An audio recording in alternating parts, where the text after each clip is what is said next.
Morning, ladies. I'm just going to sit here enjoying my cup of coffee before you guys all start trickling in.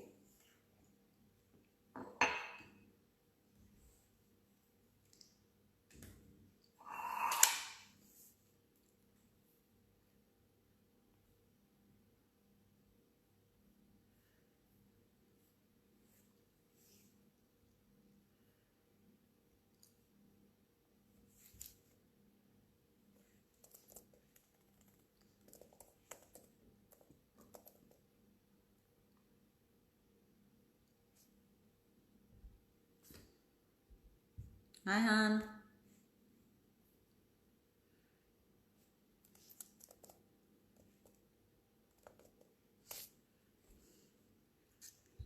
How are you, Mita? It's been a while, honey.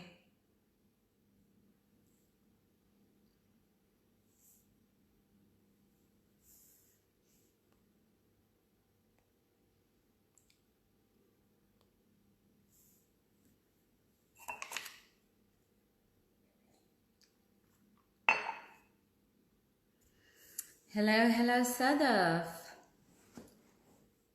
Hope everyone's having a nice, chilled Sunday morning. The weather's looking a little bit grizzly around here. I don't know about you guys. Still, it's kind of welcome, isn't it, that it's cooled down a lot from the week.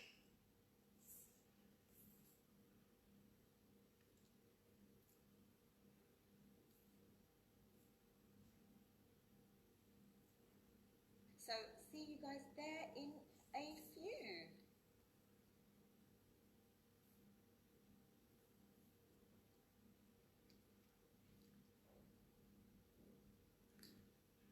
So, if I've got your question, which I will pose to Helen when she comes on, but feel free to ask her any live anyway. So just type them into the comment box. Same with you, Mita. And don't be shy. It's only us ladies here. And the thing is, as I always say, you may feel like your question may be sensitive or a little bit, raw, and a little bit too much, but actually a lot of others will be feeling the same and will feel too shy to ask. So feel free to be the brave one. I've got a bunch of questions that I've had sent to me, but if there's anything that doesn't get covered or you want answering, before you head off, then make sure you do pop it in the box. Don't be shy. God, we could all do with a little bit more attention to our pelvic floor health.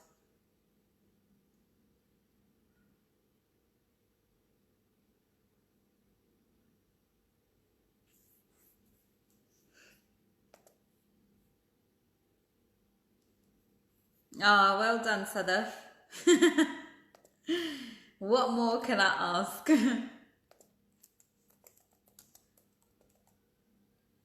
Is it going to rain today? I hope you're taking a Mac or something. Helen's about to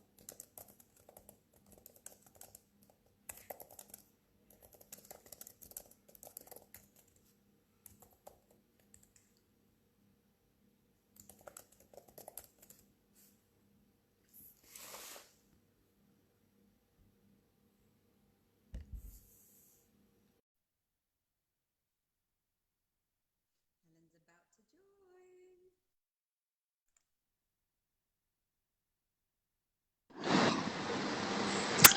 Hi! You know what? It's one of those joys that we are completely technically bit, right? How are you? I can't hear you, honey. I can hear loads of echo. Let me try and... Yeah.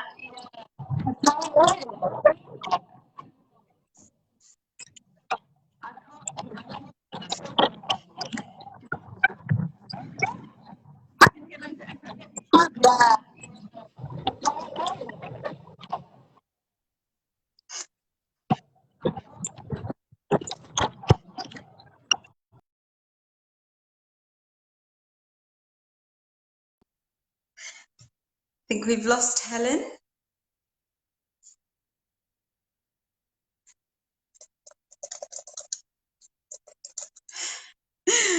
Oh, this is always going to be.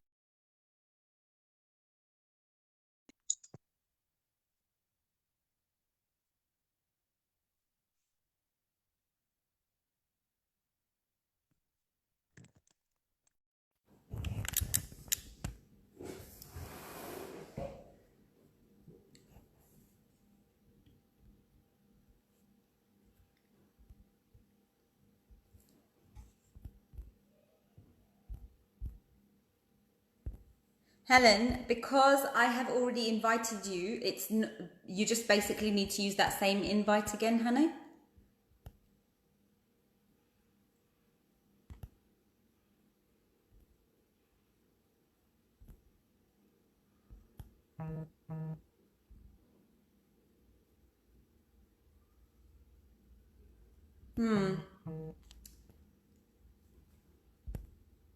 Can you hopefully can you see me, Helen? Are you part of the line? What I might do?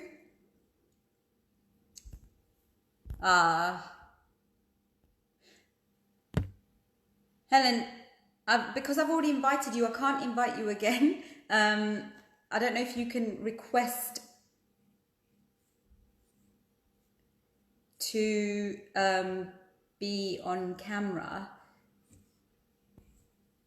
Okay, got it.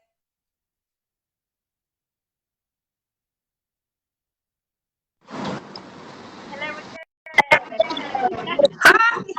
Oh, we can hear you now. I know, that's better. It sounded like you were underwater, and I could hear there was like an echo and delay and everything else. And anyway, that's much better. Much better. How are you? Yeah, I'm good. I just noticed the state of my hair. Apologies, sorry.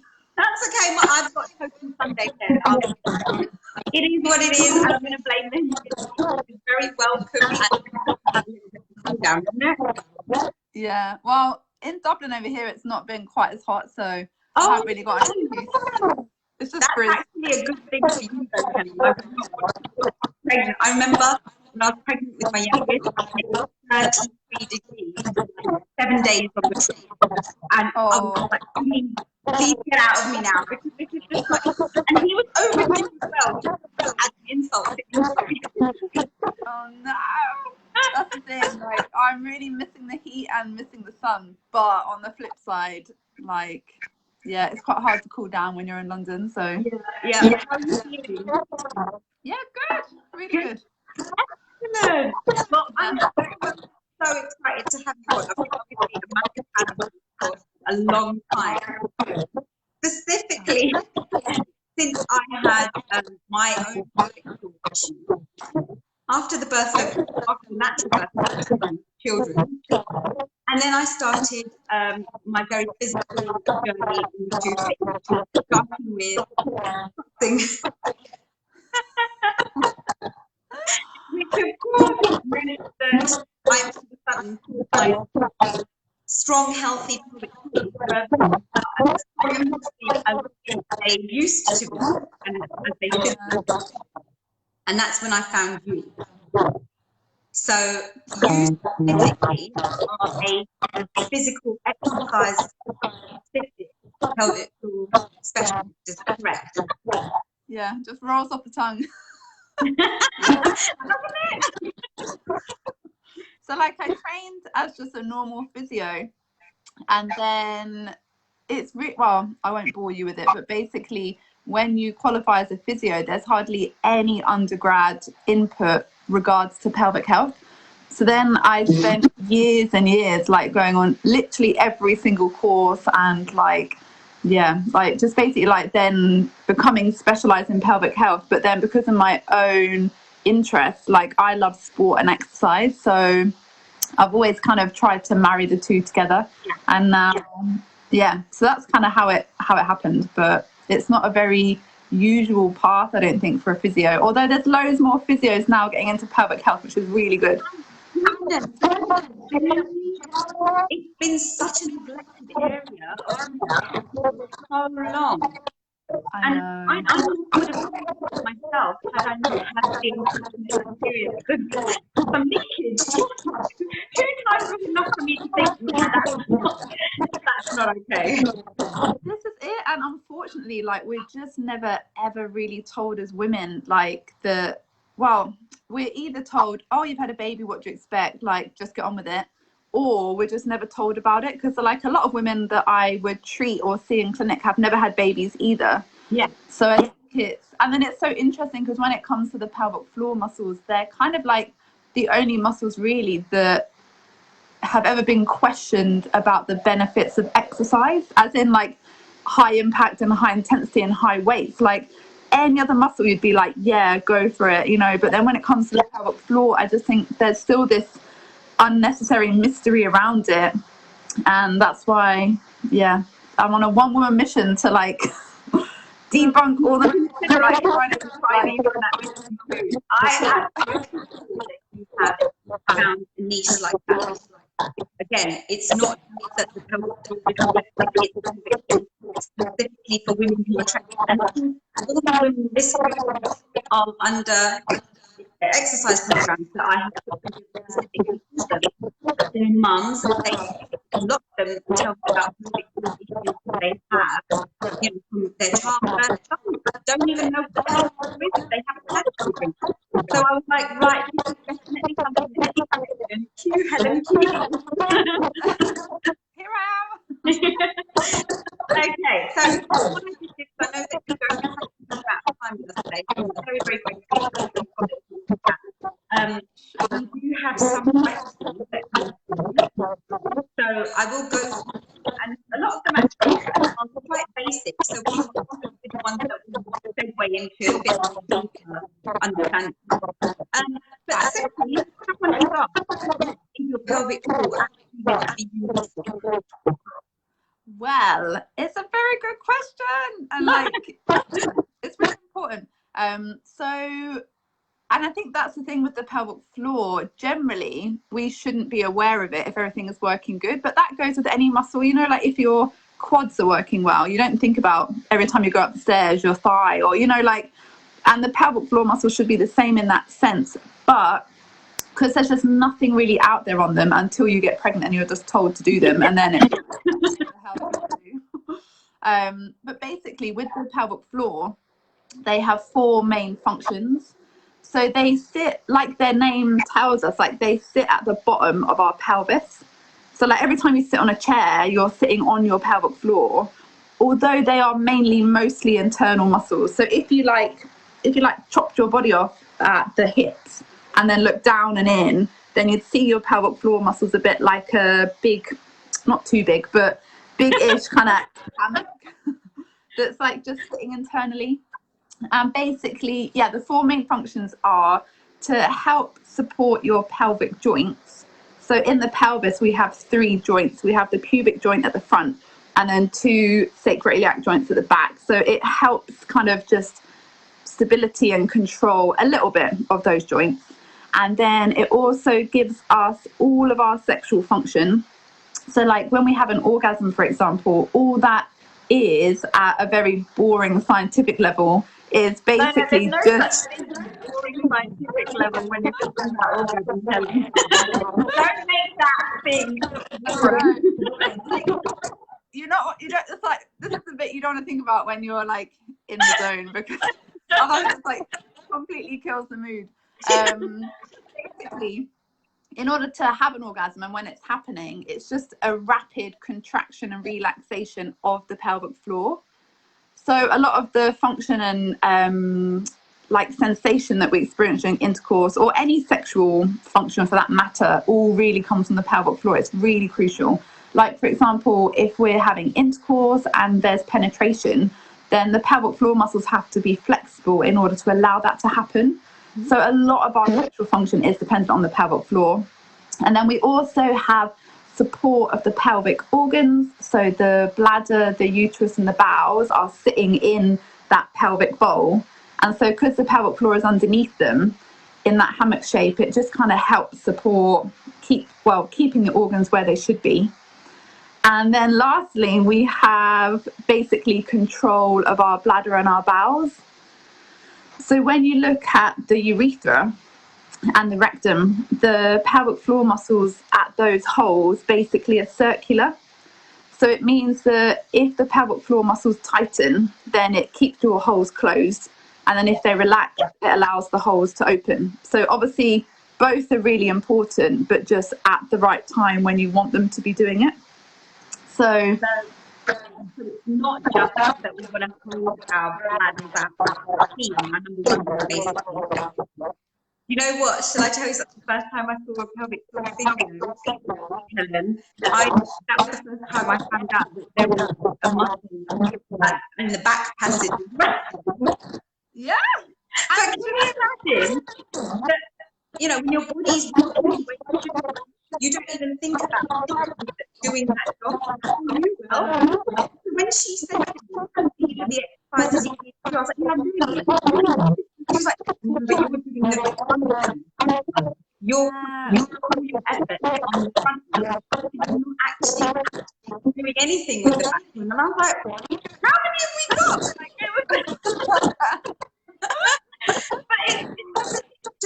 but no, when you say to the ladies, like, you know, make sure you're training your pelvic floor muscle, they're probably doing what I'm doing. Doing what you can maybe come across in social media or YouTube, where you like tighten it, and then you're focusing on the different parts of it that need the attention.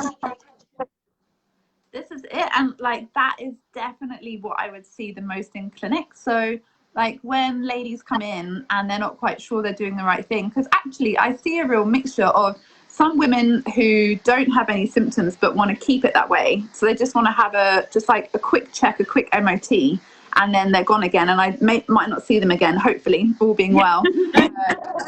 Or I see women who have got symptoms, and then but either way, if you have symptoms or not, it is really, really crucial that you know you're doing the right thing with your squeezes.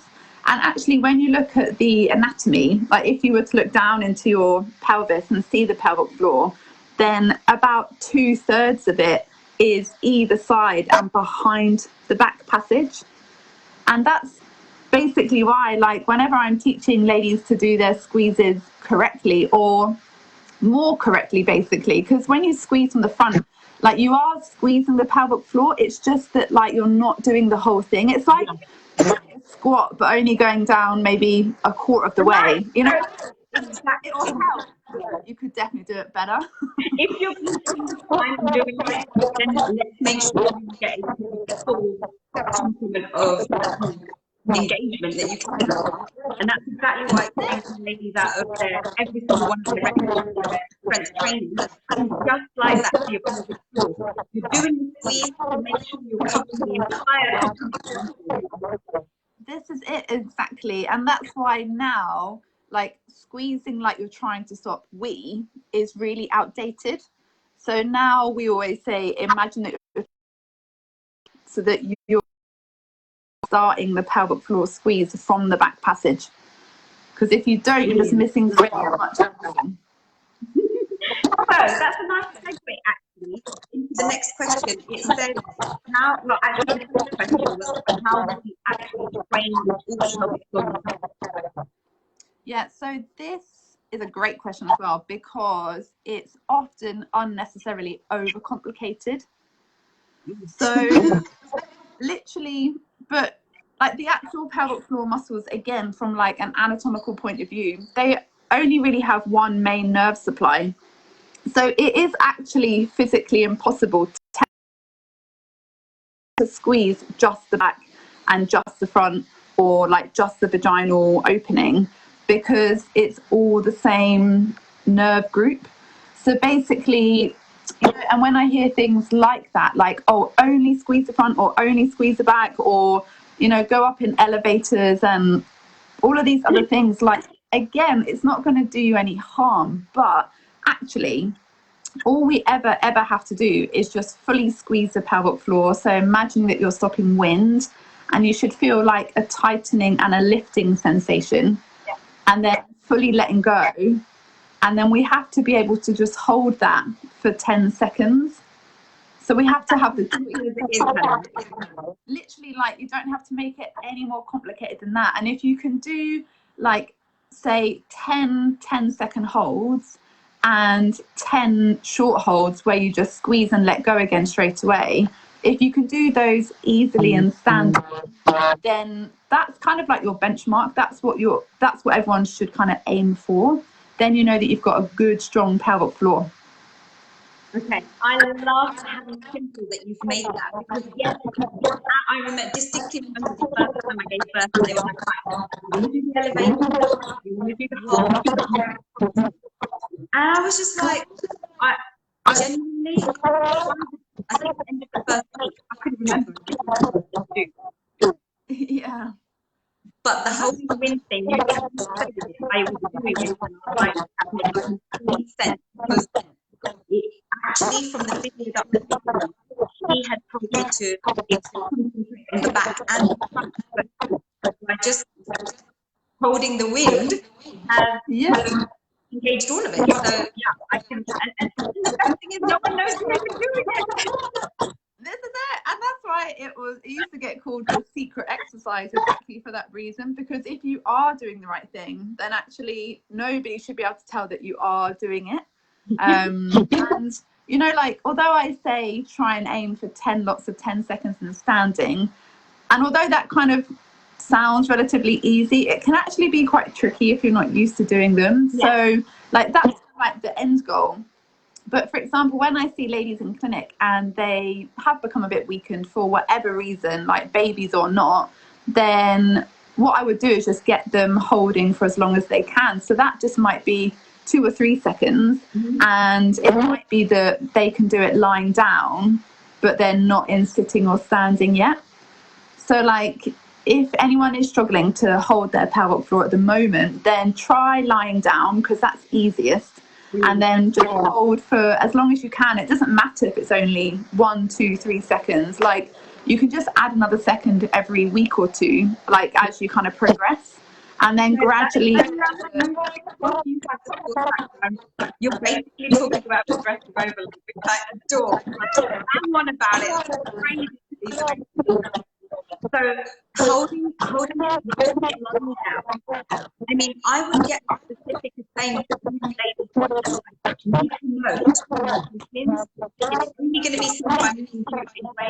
Make note when you're doing them. How lying down, sitting, standing, whatever you're doing, and then we will progress you from there. Yeah. Exactly. And that's, I guess, the benefit of seeing a pelvic floor physio, because we take all of the programming out of it for you. You know, like, we'll test you, then we give you your program, and then so like typically in clinic I would see a lady maybe once a month for a few months, because say that you can hold for 2 seconds in lying, then it's normal to take about 3 to 6 months to get to those 10-second holds in standing. You know, it is like, annoyingly, it's a bit slow at times, but that's completely normal. It doesn't make you abnormal. It is annoying for the motivation, because sometimes you're just like, oh my God, is it ever going to get better? And you can't really see what you're doing either. So it's, you know, motivationally, like, I get it. Like, it is hard to stay motivated, but the research now is just completely undeniable. You just got to keep practicing, and they definitely will get stronger. Yeah. When we start the progress like it is with fat loss or muscle growth, the improvement that you're putting in. But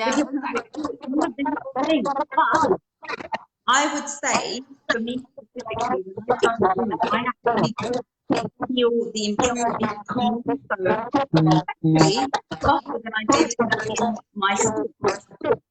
So that was worth it in itself, to be honest. Do you know, and that's funny you say that, because, like, well, completely agree. But also in clinic, because I like but in clinic, like, to test your pelvic floor properly, then it does involve like an internal check. So we don't ever use any equipment or anything like that. You know, it's just a pelvic floor physio just gently feeling the pelvic floor muscles, and it takes maybe a minute or two. You know, it can be done really quickly and it's not ever really painful. But it is interesting set because basically I can always feel improvements before they can, you know, by feeling what's going on.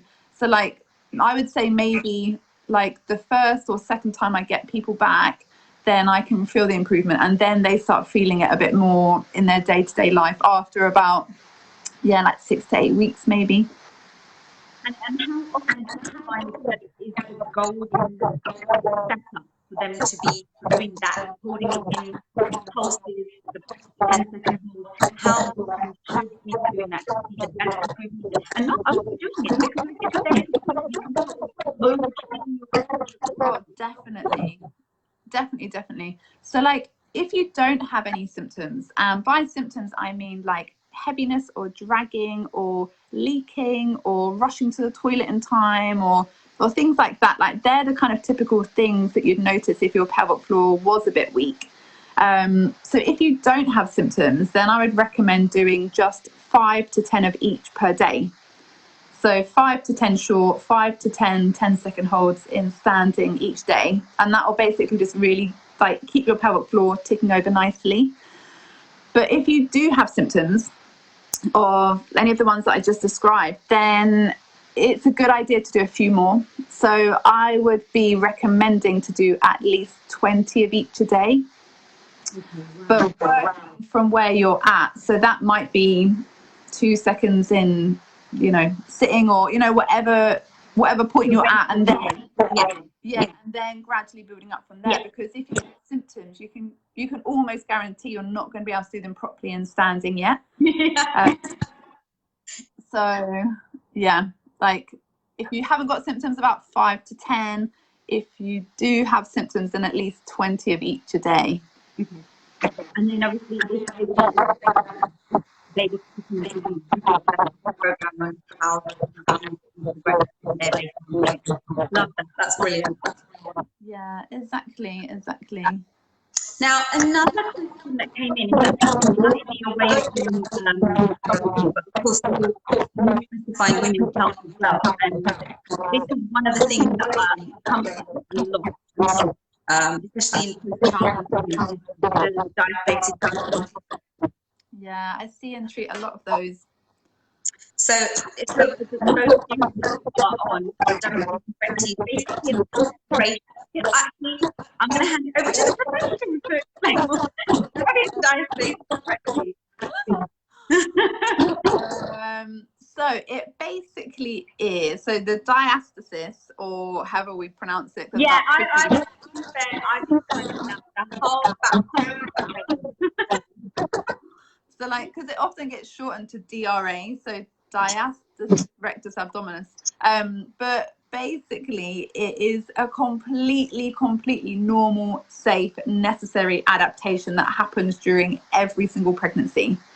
So like, if you look at the six-pack muscle, the rectus abdominis muscle, then like it's the only muscle in the body that has those lines within it. And it's because those ligamentous lines are easier to stretch than pure muscle. So by its very design, like the six-pack muscle is designed to help our abdomen grow to accommodate our baby during pregnancy. So yeah, like it's completely normal, nothing to be worried about. The only time that we really need to get involved is from about 8 weeks. So once the baby is 8 weeks old. So all the way through pregnancy and for the first 6 to 8 weeks, like it's a completely normal thing to have. And it takes those first 6 to 8 weeks after giving birth. And that can be exactly the same for C-section or vaginal delivery.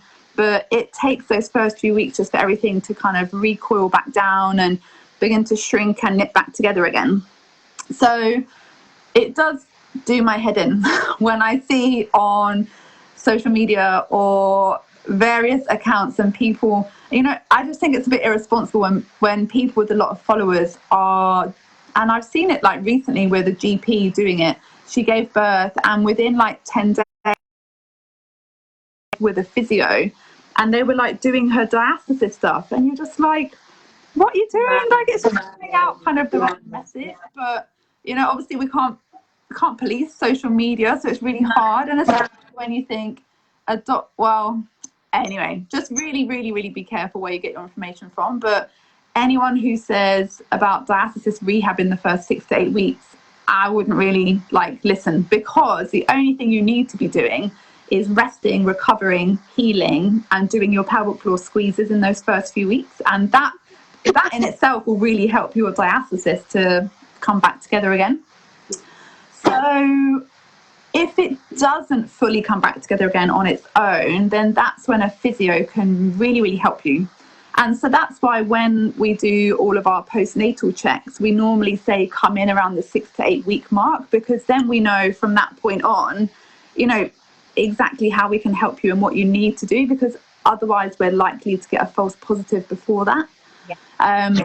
And after you've had your baby, you might see your diastasis when you're moving or engaging your tummy muscles, like if you're going to lay down, that's a really common one, or if you're trying to sit up, so if you're lounging on the sofa or getting out of bed or something, then, or up and down in the bath can also make it really noticeable, because then obviously you're obviously not.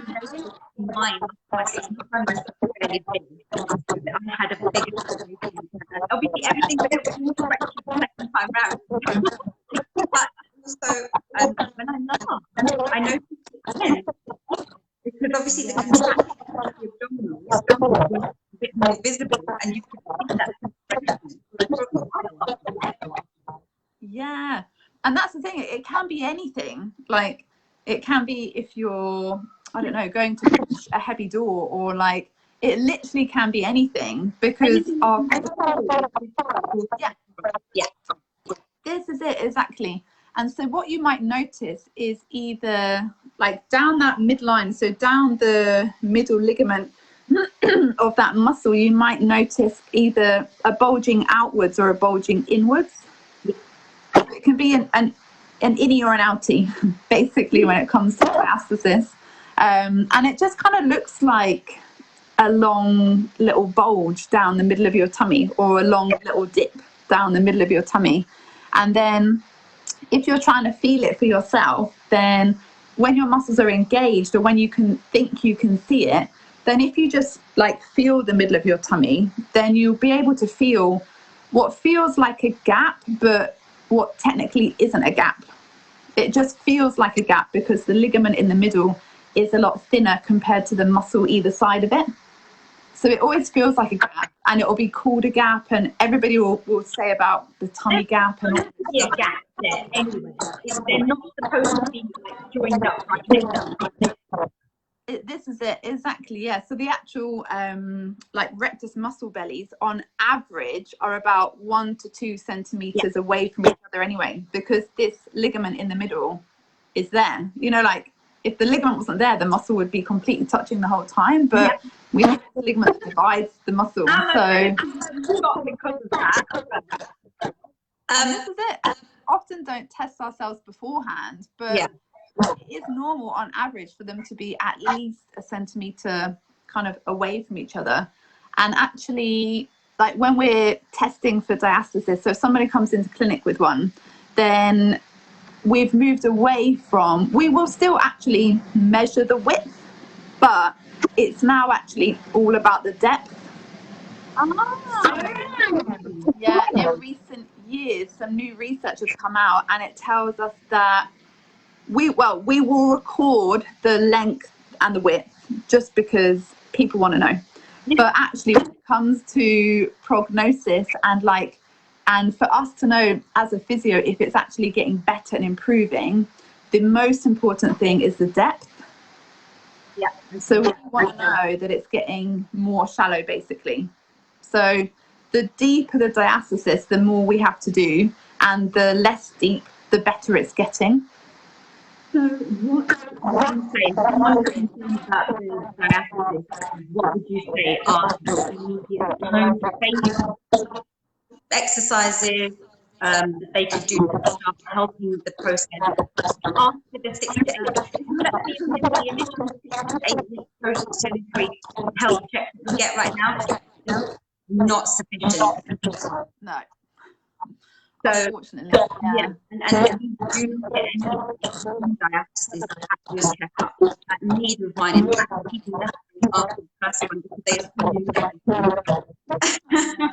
we have lots of things that you would recommend as ways of doing that after that take period. Yeah, so I can't emphasize pelvic floor enough.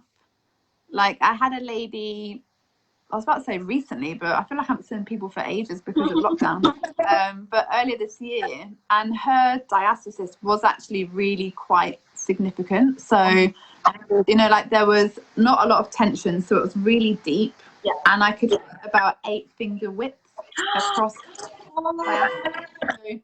So hers was quite significant, but I checked her pelvic floor because that's the first thing I'll always do, because our pelvic floor is so linked to the abdominal wall, and her pelvic floor function was just not great. Like, she wasn't really connecting very well. She wasn't really practicing anything consistently.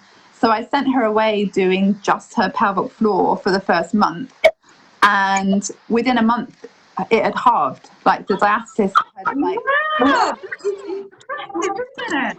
yeah, and she was like about 3.5 months postnatal at that point when she came to see me. So like, I really, really, really can't emphasize the pelvic floor enough. Like, if the pelvic floor is being neglected, then we just can't do anything with the diastasis until you're doing your pelvic floor consistently. And then it is about, very simply, trying to load your tummy muscles in a way that is enough to challenge them, but not too much to to create too much intra-abdominal pressure. And so, like, that's the tricky thing to sometimes work out on your own. But in clinic, I would always start with, for example, doing a very mini crunch, so like a mini sit-up, but using your pelvic floor at the same time. So like, you'd be laying down on your back, you do a big breath in, breathe out, squeeze your pelvic floor, hold the pelvic floor as you do a mini crunch, keep squeezing your pelvic floor as you go back down again, and then let go. And then what you're looking for is, well, what I'm looking for when I'm testing it is basically the lack of innie or outie bulge. Okay. Yeah. So very simply, I'm going to do an abdominal exercise that is more than doing nothing, but that isn't creating an innie or outie bulge. Yeah. So If that makes we have, as for someone who's got that, you know, doing unilateral the call, the things like dead bug and toe tap and things like that are much better. Is that still the case with more recent research findings? And from obviously yeah, it really, really, really depends. Like, it's so individual to the person. Like, basically any abdominal exercise can be really good or can be really bad, depending on how their body is responding. And of course, their body will respond in a unique way because of their pregnancy, their delivery, their recovery, their baseline. You know, there are so many variables to take into account. And that's why, again, like, I would never trust anybody saying, oh, you're 8 weeks now, you can do this. Oh, you're 12 weeks now, you can do this. You know, there's no such thing as, like, the age of your baby doesn't really make a difference in terms of what you can or can't do, unless it's within those first few weeks. But beyond that, it's just completely down to you and your body. You know, it's like whatever your body is capable of. So I always try to basically push with a diastasis. I will give them as hard an abdominal exercise as I can, whilst not allowing that bulge to happen. So if that's a dead bug or like toe taps or anything like that, because that is quite tricky. Like, that does put a lot of pressure on our core, but I do give that to some people. Okay, or I might do like very much individual. yeah, sorry. No, don't be. And I actually think Like, maybe clearer, but not something that we can sort of resolve from a distance, basically. And that is the reason why I will would refer new clients who have recently, when I say recently, the last 6 months to a year, had a baby. I always tell them to, one of the key things to do is go to get your pelvic specialist. Yeah, I think that's great. And like in an ideal world, I would absolutely love to have every single woman, not even after a baby, but just like at least once a day, have a pelvic floor check and just kind of, you know, we are quite behind in the UK really when it comes to things like that. Like it would be amazing day to be amazing. Yeah. When it comes to postnatal care, they definitely have it sussed. Like every lady gets like 8 to 10 sessions, regardless of delivery or symptoms. Yeah. And that's the thing. Like, I would love to see pelvic health a more proactive, like to be encouraged more proactively. But like, I think it's slowly the tide is turning. Like we'll get there. But then in the meantime, yeah, if you have had a baby, or if you just want to know what your pelvic floor is doing, just book in with a pelvic floor physio. And like even just in one session, we can tell you if you're doing the right thing, if it's working in the right way, how strong it is, how long you can hold for, and then what to do from there. You know, like it's really quick and easy. And it is available on the NHS if you have symptoms. It's just not available on the NHS yet if you don't have symptoms. Right. But I didn't say this, but like if you were to say that you had a leak or something, no one's going to be able to prove or disprove. Do you know what I mean? Like, so you say that I had specific tests for that. It wasn't very nice. And it did take a very long time for the referral to come through. So that's the only it will take anything up to a year to get where you are. So I mean, so you've got symptoms and you life privately and going through stimulus. I know, and that I think the time is the biggest barrier to the NHS, unfortunately. And I can only imagine what it's like at the moment because obviously we haven't been able to see any patients, so it's going to be a massive backlog. But and I guess I think most physios, to be fair, most pelvic floor physios, you can get a decent one for, depending on like, where are you based again? Are you Kent? No, London. So I'm in London. Yeah. So in London, like you'd be looking at anything probably from, I think the most expensive I've seen is 150, but that is quite expensive. You'd be like looking between 150 and 100 for like an initial assessment. And I just think that even if you could just, I know it's a lot of money, but if you can only just scrimp together just even one assessment, like you'd get so much from it. And then get referral in the meantime, but just have that one assessment so you can get started on doing the right thing. And then this is it, exactly. Like, I'm very aware that I've been going over the time that you've been. Can I ask, because I've got this one lady who's been asking this question a couple of times this week, so I really don't want to get into it. But she's actually put it on the, she basically had it on 15 years ago. And she did the exercise initially, then stopped, and a few years running, how pelvic floor exercises that she can do. And is it another key thing that someone else said, when is it too late to from your pelvic floor? So it's never ever too late. Like literally never. Like I have women in their 80s. Like I had a lady again earlier this year and she had a prolapse. So she wanted to try and get off the pessary, which is like this internal support that you can wear. Yeah. And she was like 86 or something. Within the last 6 months, like I was just doing the same that I do with everybody else. So like get her in monthly, recheck the pelvic floor, see where she's at, update her exercise program. And within 6 months, like it was, she didn't have to have a pessary anymore. Like I promise, like it literally is never ever too late. And like no matter how bad you think it is, or no matter how long it's been there, it honestly is never ever too late. And with your lady who had the twins 15 years ago, like again, it's just kind of like getting back on it and making sure that you're doing the squeezes every single day.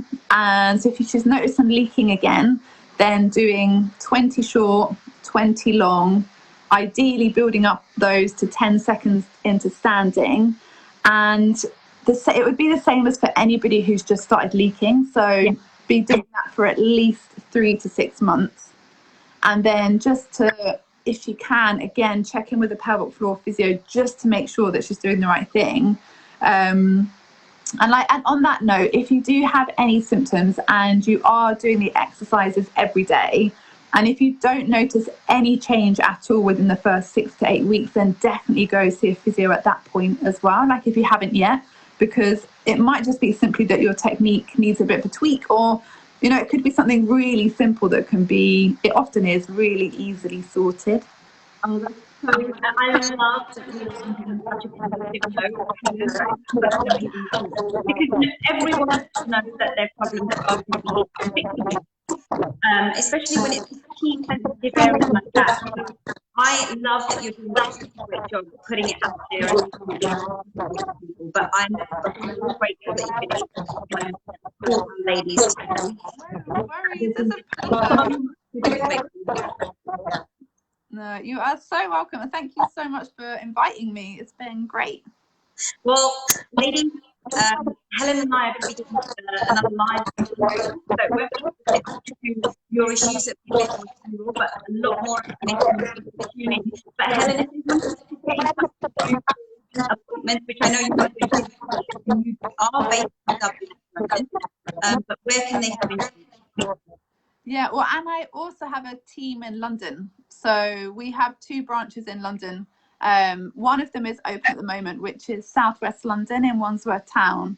And the other one is based in a gym in Soho, so we can't quite open that one yet. But yeah, and I'm in Dublin. So they can either follow us, like follow the team page on social media, which is PH_physio, or my page is just Helen Keeble Physio.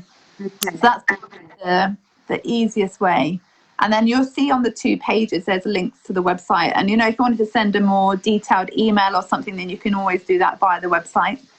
That is brilliant. And you can do your LinkedIn, your Facebook and Instagram page and website on this live post, because I would love to be able to access it as easily as possible. But thank you so much for your time and all of that. So I really appreciate it. And I look forward to next week. Yeah, have a great Sunday, everyone. And I'll, see you. Bye.